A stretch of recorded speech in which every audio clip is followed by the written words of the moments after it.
Assalamualaikum warahmatullahi wabarakatuh. Sahabat sekalian, di episode ke-8 ini, kita kembali menyusuri kisah masa kecil Nabi Muhammad SAW. Pada episode ke-7 sebelumnya, kita telah menyaksikan wafatnya kakek tercinta Abdul Muthalib, yang meninggalkan duka mendalam bagi Muhammad kecil. Kehilangan sosok yang selama ini menjadi pelindung dan sumber kasih sayang membuat hatinya merasakan kesepian. Namun perjalanan hidup beliau tidak berhenti di sini.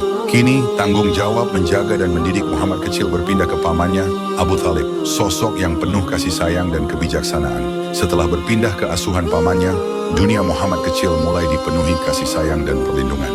Abu Thalib selalu mendampingi beliau, memastikan langkah-langkah kecilnya aman di tengah hiruk-pikuk kota Makkah. Meski masih anak-anak, Muhammad kecil mulai merasakan hangatnya perhatian yang menenangkan hatinya setelah kehilangan kakek tercinta. Setiap hari, pamannya mengajaknya berjalan di sekitar kota. Mereka melewati pasar yang ramai, rumah-rumah penduduk yang sederhana namun hangat, dan lorong-lorong Makkah yang penuh kehidupan. Muhammad kecil memperhatikan setiap tindakan Abu Thalib, bagaimana beliau menolong pedagang yang kesusahan, berbicara dengan lemah lembut, menegakkan keadilan, dan menjaga amanah dengan hati yang tulus. Semua itu menjadi pelajaran nyata yang tertanam dalam hati beliau tentang kebaikan, kesabaran, dan empati. Selain belajar dari pengamatan, Muhammad kecil juga mulai ikut membantu pamannya dalam hal-hal sederhana sehari-hari, seperti menata barang dagangan atau menolong orang yang membutuhkan bantuan kecil.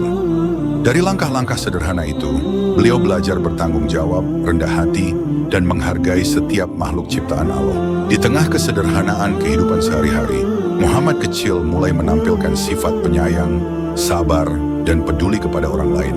Setiap pelajaran, nasihat, dan teladan dari Abu Thalib menjadi cahaya yang menuntun langkah Muhammad kecil, membentuk fondasi karakter mulia yang kelak akan menjadikannya pemimpin dan teladan bagi seluruh umat manusia.